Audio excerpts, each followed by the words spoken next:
Welcome to my channel, where I engage my guests in Life Matters conversations, where they share their passions and creativity, explore with us, grow, tune in, connect, and learn from these trailblazers. This is where we share the real, raw, authentic stories of failures and successes. Enjoy the journey.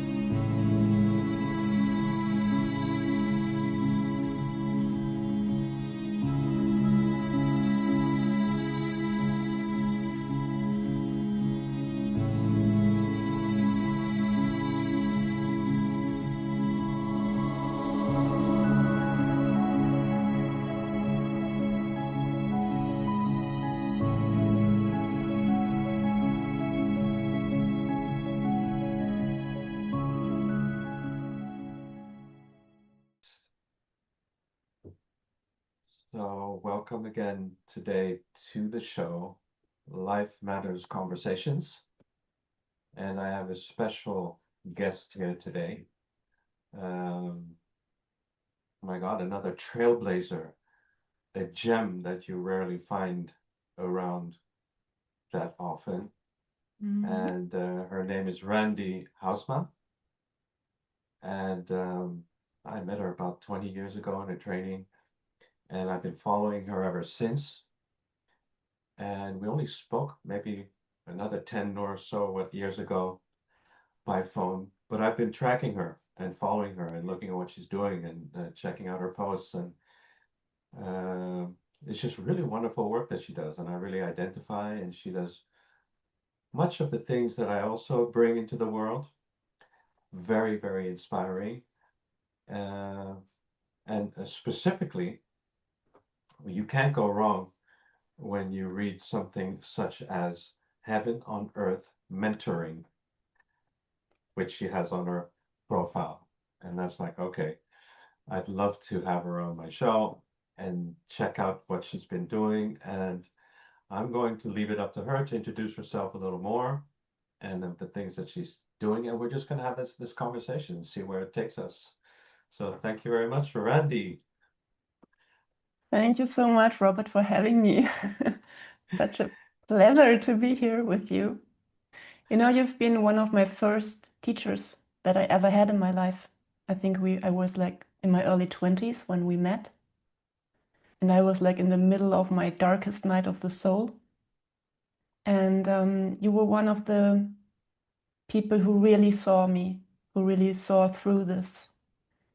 And still, I'm very grateful for this. So thank you so much for your presence in that during that time that was really hard for me. Hmm. Mm. Oh, amazing. You're mentioning the dark night of the soul, Yeah. right? I believe we all go through that, right? Mm-hmm. Could you tell us a little more what was going on with you then? Well, when we met, I was like in my early 20s, and when I was 21, it started when I was 21, when my grandma died. And then I fell into a deep crisis, and I was approximately for 7 years, I was experiencing very much fear and panic, and also I was suicidal for a long time. And during that time we met. So it was very dark inside of me, but still there were people who were like, yeah, like you, for example, who saw through this, who saw the potential, because, you know, the intensity of the darkness equals the magnitude of the light that wants to be revealed. And every time I talk to somebody who is like really revealing a lot of light, who seems like a sun to me, they always tell me that they went through a very dark time in their life, which doesn't mean that you have to suffer to reveal light. But if there is suffering, it is a very wise teacher. And during that time, it was approximately about 7 years. Now, in a retrospective, I see it like an initiation into the task I have to fulfill here, I want to fulfill here. And yeah, this is manifesting heaven on earth, as you said. It's a heaven on earth mentoring, and it's about really manifesting heaven on earth in the body, soul completely embodied here, and heaven on earth manifested in every area of your life by yeah, knowing the divine order to recalibrate into divine order. And yeah, that's what I do. And breath work I also still do, which is a part of it too. So I'm still very loyal to your teaching back then, actually. Still As playing some I songs in the integration. So you're still kind of always with me, you know? Wonderful. Mhm. Well, so are my teachers, Yes, and I'm still very loyal to the way that they taught me yes. because I also noticed that there is such an enormous exponential growth on people with people offering breath. But I'm really, reserved and not to make other people wrong, but, you know, have they really mastered the breath or not? I see a 12 module online breathwork certification. It's like, no, in 3 months, you're not going to be certified to do anything. It's really a process of going through the different aspects that have been influencing you in your life. Yeah, So, exactly. Mhm. but I'm still very much loyal to the exact way of breathing that I was taught. And of course, I have variations because, meanwhile, just as you probably expanded Sure, and included so many other things in your practice. sure. Uh, I wanted to just mention when it comes to suffering, it made me think of Gurdjieff Yeah. and Mhm. one of the students of Gurdjieff, Bennett. He says that there is no progress without suffering, Mhm. and I believe that to be true.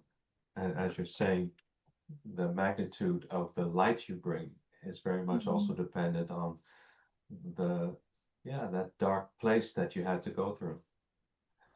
But I actually perceive you as a very angelic being. Do you know that? Have you heard somebody ever tell you this before? Often, yeah. Yeah, but it's true because I feel such an immense power that you radiate, uh, Mm. as well as the very softness that I see in the woman that you are. So, yeah, speak to me a little bit about your mission because yeah, it's really magnifying. Well, my mission is, yeah, to manifest heaven on earth. And there is a vow that I feel very deeply in my heart to help people find home again. The people who I have a mission for. Not everyone, of course, but people who are really on the way of mastery, to give them guidance, to be like an orientation point. My clients just gave me this Northern Star as a present after our 1 year training, which is very dear to me. This I, to remember what I'm here to do, to really be an orientation point for people, and not that I guide them home, but I give guidance that they can guide them home. It's all about self-mastery, self-guidance, self-healing.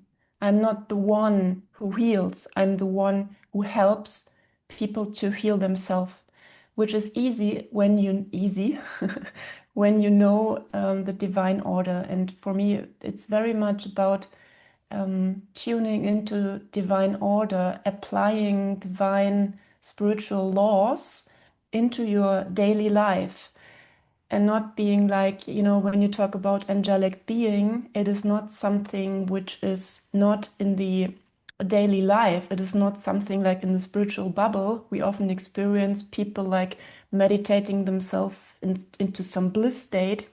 It is about embodying in daily life, the spiritual laws, the divine order.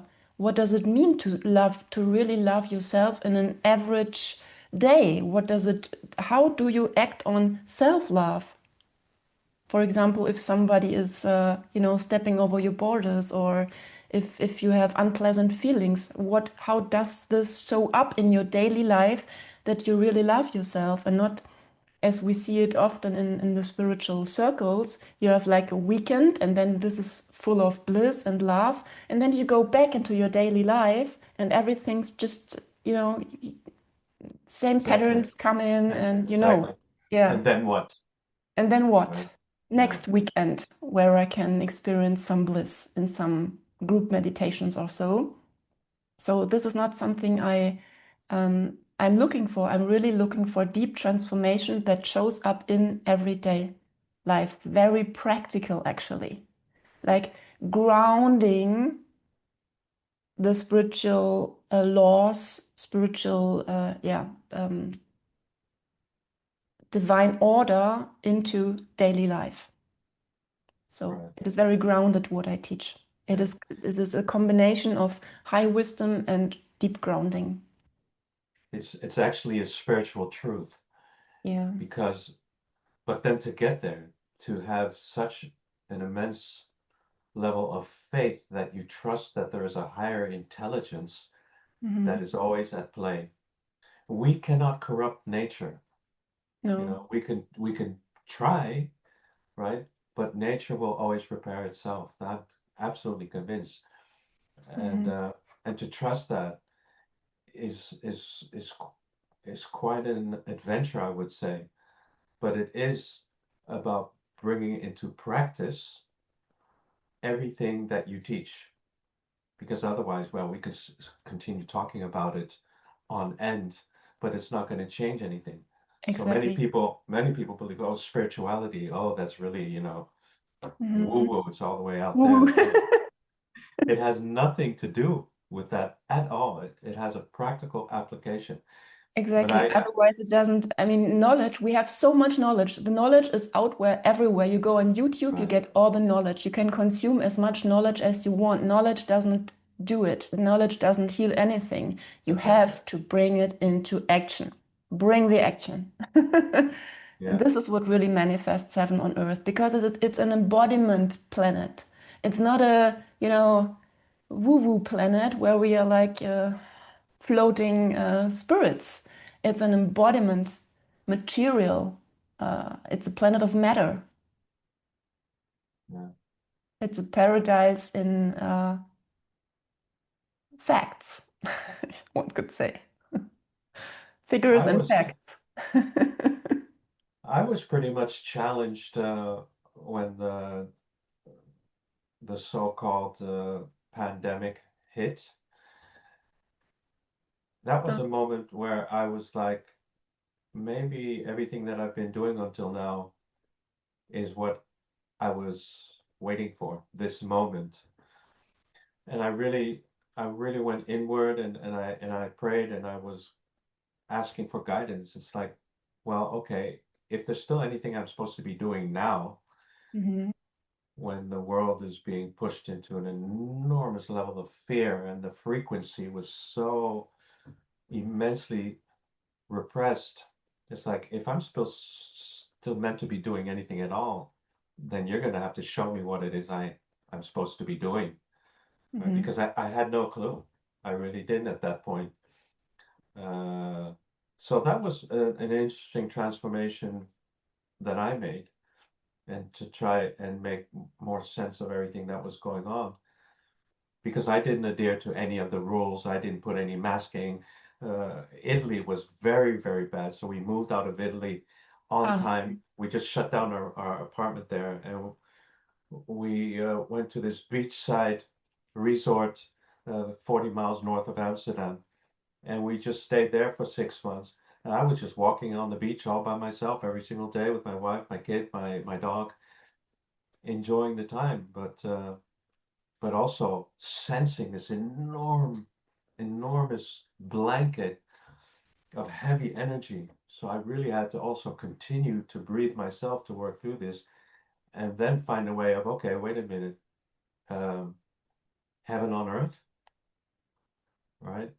What are we going to do now?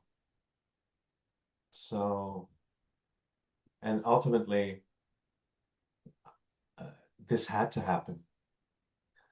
It was something that the whole humanity as a whole had to go through to uplift themselves out of sleep into a higher level of consciousness. I mean, everything is changing so drastically fast. Mm. Have you experienced anything in some sorts, and the way this influenced you in your work? You mean during COVID? Yeah, Actually, it didn't touch me so much because when in 2019 I got the impulse to go more on online coaching and not to work in my practice so much. So I was already doing online courses and online mentorings. So concerning my business, I was not at all missing anything. In the contrary, there were more people coming to me during that time. And also having my kid on a free school, we were all out of this stuff, testing masks. And so we kind of got around it quite well. I was not so much affected by it, actually. I was more like an observer. Uh, I actually felt really quiet because also when the first lockdown came in March, the sky was so blue, like blue again, like in my childhood, because there were no yeah, planes anymore, and I felt like the whole world like came to a rest in some kind of way, and I felt that COVID was bringing up much fears. The ones had fears being really ill or dying from illness. The others had fear of being, restricted. So there were very very many fears coming up in the people, but I was like not so much affected by it. Uh, right, yeah. yeah. And I ended up in all different communities all over Holland and in Italy.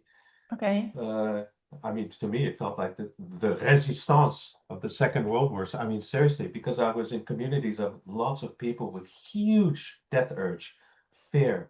Oh yeah. Mm-hmm. Yeah, yeah. And also elderly people that were in those meetings. It's like underground meetings, but elderly people uh, that were like, I'm not going to put on a mask. These are the same forces that we're still dealing with from the First and Second World War. There's nothing has changed. But that was sort of my mission at that time, to uplift these people, you know, that were suffering uh, those consequences and creating Yeah. communities. And so, in that sense, it was amazing that that happened because, again, it forced upon humanity to raise their vibration and consciousness and to take individual responsibility. Right. And I believe we've actually reached a threshold where the initial people like you, like myself, like many who are out there changing and creating the change, have created a threshold for everybody else to come follow. Mm. Mm. But enough of that. I'm just very interested to know. Uh, yeah, tell me a little bit about your work. I mean, you say you do some.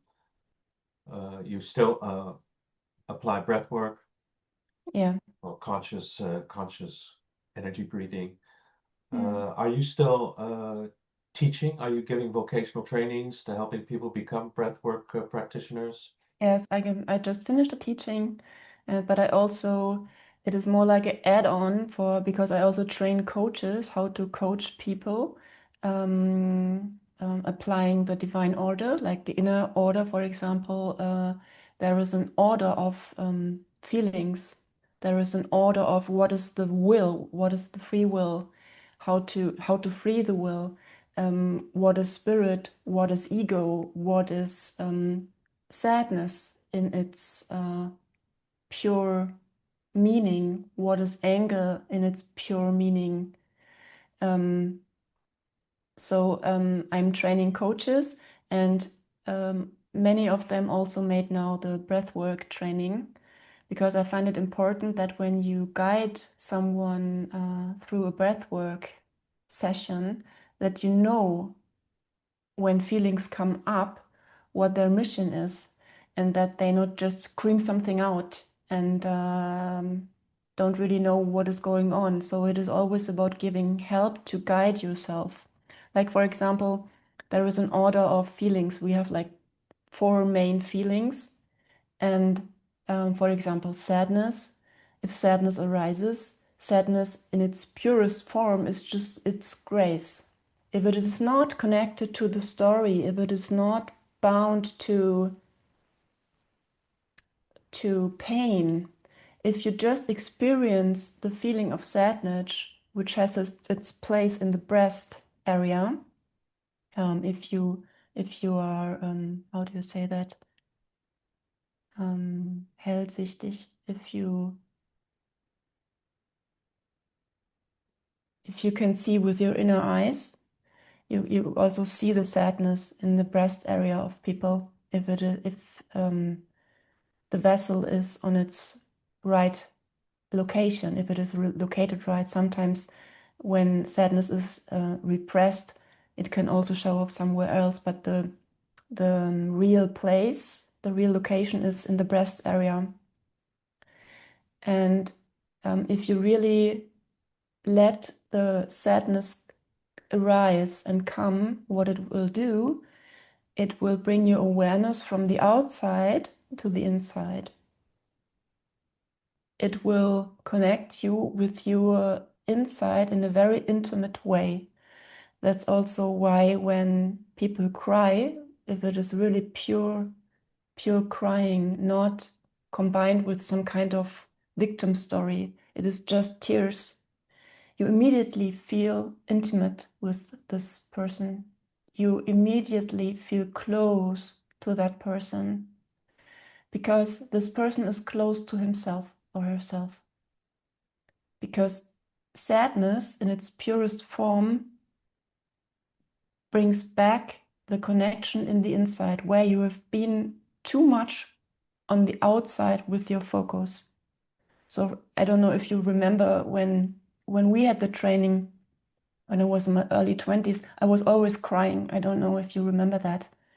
I was always crying. I was like crying every day, every session. I was crying for years. I was crying. I had Sounds like me. so much sadness. Yeah. So, and still, sadness is one of my main feelings with which gives me my healing power, because the sadness it is so much grace. And I remember you when we said goodbye from the training. I still remember that you said to me, "Thank you for your grace." It's still resonating in me, because this is it. It is grace. If it is really the pure feeling of sadness is grace. And so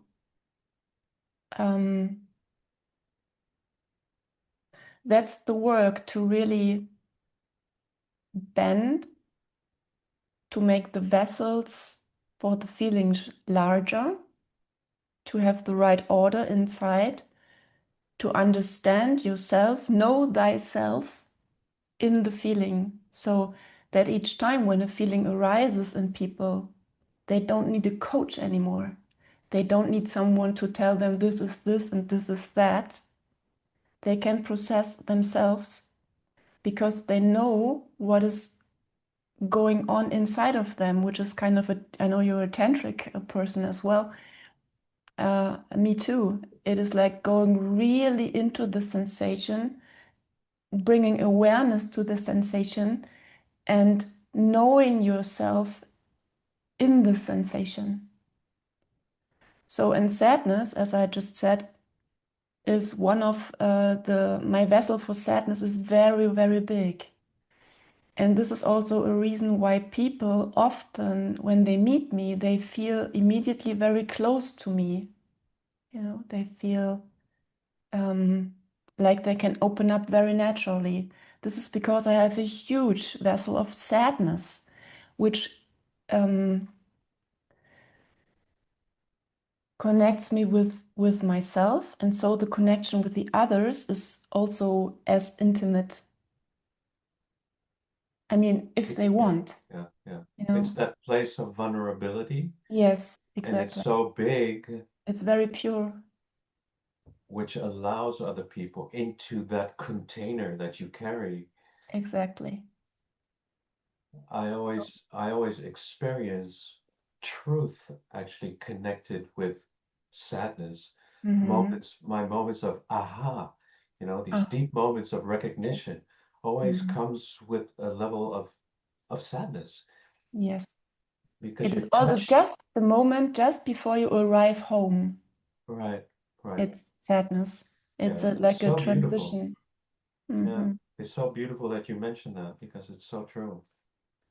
So this is just a little window into my work where I really teach people to know themselves from the inside and to really apply the laws, the spiritual laws, that the spiritual always precedes the physical. Like, for example, maybe we talk about this also, which is, for me, it is very important because we have all this, trauma work, working on ancestral trauma and so on. And this is a confusion of cause and effect because people tend to say, because I have this trauma, because I have experienced certain pain in my childhood or maybe also in the ancestral line, um, this is the cause for my problems or for my challenges now. Whereas in truth, it's this the trauma is not the cause, it is already the effect. When the soul came, we already had like what the Kabbalists call a soul correction. Like for example, with me, it was the big fear of abandonment. I had such a big fear of abandonment. So, but this program was already Right. inside of my soul. So when I came, I chose the perfect parents to awaken this abandonment wound inside of me so that I could heal it out. And I mean, to really heal it out, to really heal this fear of loss, this fear of abandonment, which actually means the fear of abandonment is a perception that I abandon myself for other people. This is the real root of this abandonment issue. So this is I teach people to really get into the truth. And sometimes this is also hard to swallow, and it is not about it is all my fault, but it is all about it is my responsibility. Right. It is completely my responsibility what I chose, and that this had to happen because my soul decided to build a vessel for, like for example, for love that is not rooted in fear of abandonment or fear of loss. So this had to be awakened. And then there is nothing like I have to forgive my parents or I have to forgive my ancestors. No, it is not even, you don't have to forgive it. Anything when you are really completely self responsible and saying, you can even thank those people that um, they have Initiated. initiated. Exactly. Thank you. Yeah. So True. Yeah. essentially, everything is very easy. Divine order is very easy, it's very simple. But sometimes it can be a bit triggering because we are so used to thinking like it's the Kali Yuga. Everything is upside down, cause and effect, male, female, everything is like woo, woo, woo, completely confused. So As a Virgo, I'm here to bring order again, to clean the house. And yeah, so it's a very fun thing to do because I mean the healing, the self-healing that I see in my teachings, in my coachings, it's so tremendous. There are people like you have been to therapy like for 20, 25, 30 years. And then sometimes it's just one true question, one, Right. and there is an end Right. to the whole story. Yeah. Because in many therapies, the point where it is built on, the point of perception that this is a problem is already wrong. It is not based on truth. It is like you built your house on sand. Right. And for example, seeing trauma as the cause and your problems now, the effect of the trauma, it is built on sand. It is not true.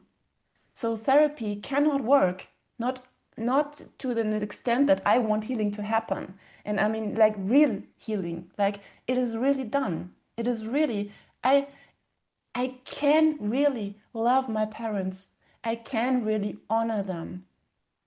Like really, not just in, some nice words, but really feeling gratitude Yeah. because they fulfilled what I wanted them to fulfill. Even it was really painful at that time. I'm not denying suffering, but it is all about, self responsibility.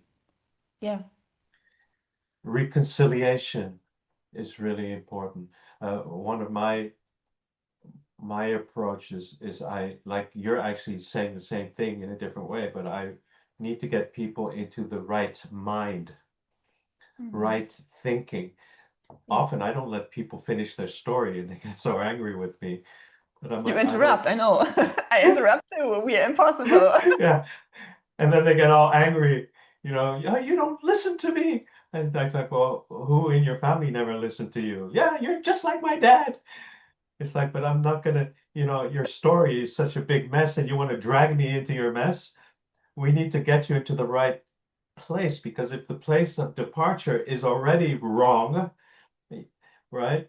Like the sand foundation you're talking about, no, no, no. Then everything you say after that is only trying to affirm what you believe is truly happening, but it's not the truth. So that's an interesting process, but I get them so angry. I know. I remember that. Well, you're doing that also like in a male expression. I still remember when you were like sitting on somebody, like really physically sitting on somebody. This is not something I do, but maybe I do it more like No, in that's a that's the female way. But shamanic stuff. yeah, I Yeah. know. That's more extreme. Yeah, yeah.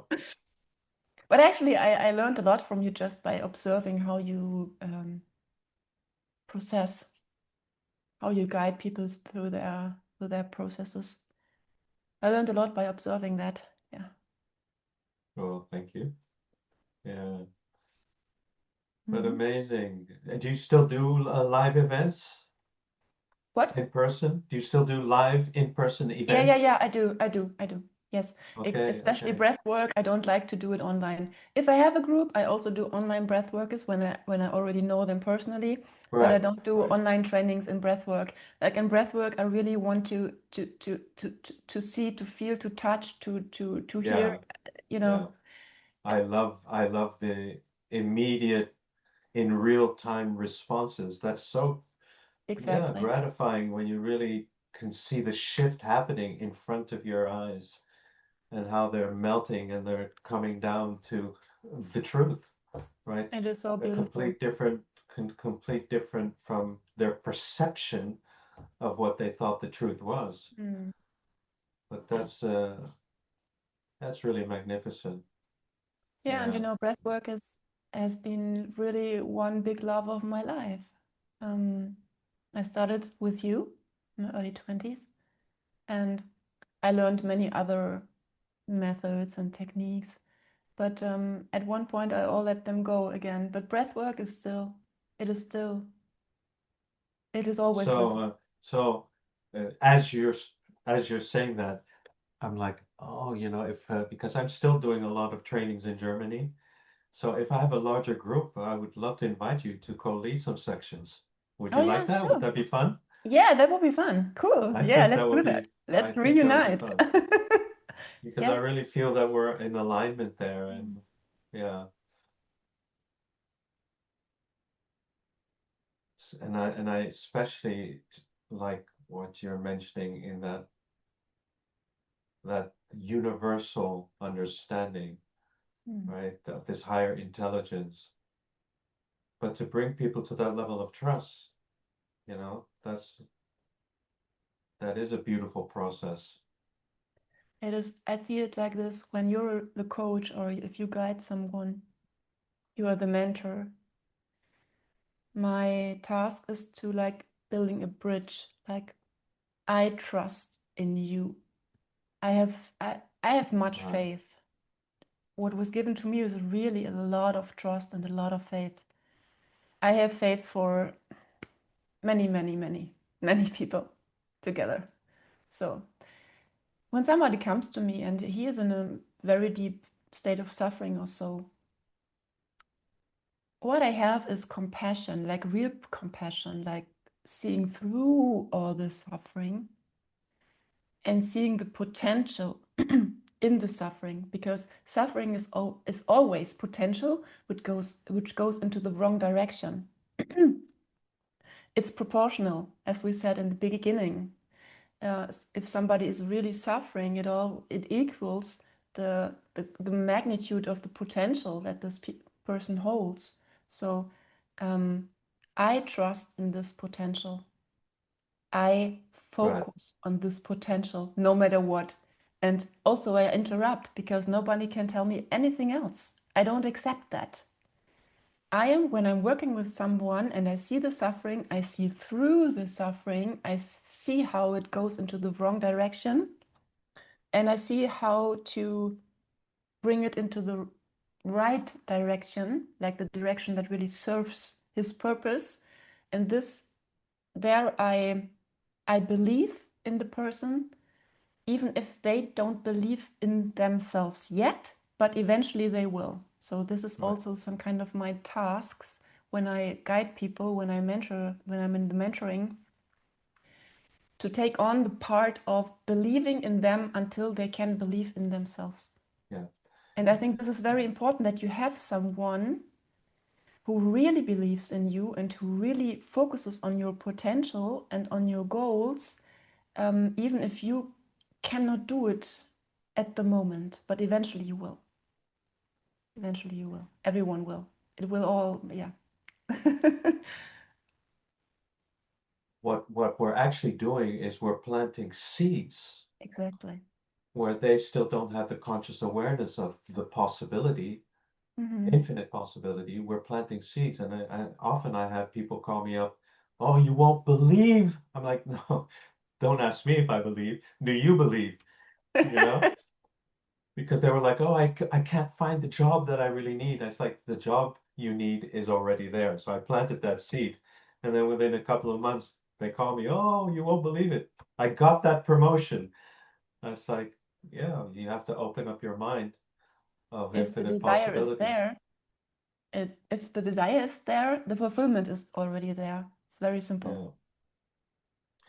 Yeah. That's the beauty of the world we live in, right? In the world of opposites and paradoxes. I mean, for every one thing on this side, there's a balance on the other side. Yeah. Uh, if I've finished with a certain study, I had this one woman. She's like, "Oh, I'll never be able to find a job in my line of study because it's very, very particular kind of study in a particular branch of law." And I was like, "Well, no, you know, no. The very fact that you've got a degree in this will open up a door for you to." And it happened. And she called me, "Oh, you won't believe it." No, no, I do believe I it. believe it. Yeah. But it's wonderful because when people come to us with their baggage, we are not associated with that part of their life, which is Yeah. why we can see the absolute truth, coming from something that is untarnished, that is still pristine, that is still alive, that is still there and has always been and Mhm. shall ever be. But we went into separation with these parts of ourselves. And this is true compassion. Sometimes people mix it up, like compassion would be, oh, I know, I understand, you're so suffering, and it's so, yeah, I know it's difficult with this job, or it's difficult with men, or and this is not compassion. In German, we have this word Mitleid, pity. Yeah, And this is, yeah. I To say suffer yes to your with victim Mitleid. story. This Mitleid. I suffer with you. It means I Yeah, suffer with you. yeah. Well, no, This thank is you. Yeah, exactly. I say yes to your illusion somehow. And real compassion is, okay, I see that you suffer, and I also see why you suffer, but I see through this. I see your potential. I see your essence. I see your wholeness. And I will help you to get rid of everything that just doesn't belong to you, because healing is much more about getting rid of things, of emptying yourself, than putting on, adding things. So, yeah. Beautiful. Wonderful. And apart from breathwork, I heard you say that you also do something else. I train people to become mentors or coaches. I don't, however they want to call Okay, themselves. okay. Applying my way of coaching, like bringing this divine order, helping people to know themselves from the divine order that they have inside. Like, for example, as I told you about the feelings. So there is inner order, and we always, life is always unfolding from the inside to the outside. So all we have to focus on is in the inside. We have to embody it in the inside so that the outside can come to us. So, Yeah. yeah, I'm training people to become coaches, mentors, guides in this To become way. heaven on earth Yes, coaches. yes. And Yeah. I really mean it. Like heaven on Yeah. earth, it's a consciousness. It's Christ consciousness, actually. It's oneness consciousness. It's becoming a sun, a Yeah. sun. And the sun is always giving. It is always shining. And why is it always Beautiful. giving and shining? Because it is constantly in fusion. It's melting elements together. And that's what we do also in my consciousness school, if you want. We are melting these opposites, like male and female, and all the polarities together, and it's a kind of fusion which creates energy, so that in fact you have more energy than you need. You're creating more energy inside than you need for the outside. So, and this is also about physical immortality, physical rejuvenation. Uh, yeah, that's the way I am on. Yeah, the way of solar consciousness, Christ consciousness, oneness consciousness. Beautiful. Really, really wonderful the work you put out. Are you on LinkedIn? I think I have a profile there, but I'm not active there. Okay. But make sure you send me all your information where people can reach you. And Yeah, yeah, people will definitely be inspired by this conversation. And I highly recommend them connect with you. Definitely. also Wonderful. I already sent many people to you as well. To your training. Yeah, that's great. And Mm. where are you living at the moment? Near Hamburg. in the Okay. north of Germany. Okay. But So my on trainings, my my way coaching to trainings are online. Dresden, What? on the way to Dresden, I could actually drive Ah, okay. Yes, uh, you could. past you and come and say hello, have a Yeah, lunch together or so. let's do that. Let's do That would that. be fun. Yeah. So for to close off the conversation, is there anything that you could, as a closing statement, give the audience some some of your wisdom or anything that you could leave them with to think about? Mm.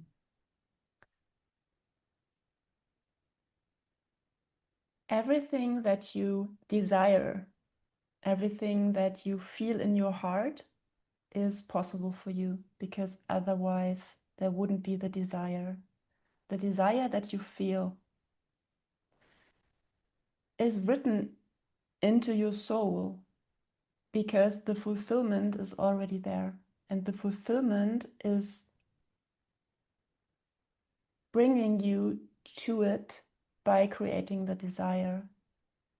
So really trust only in what is written in your heart, what is written in your soul, and not what anybody else would say. Even if 99% of the people say you're crazy or it is delusional or so, don't listen to that.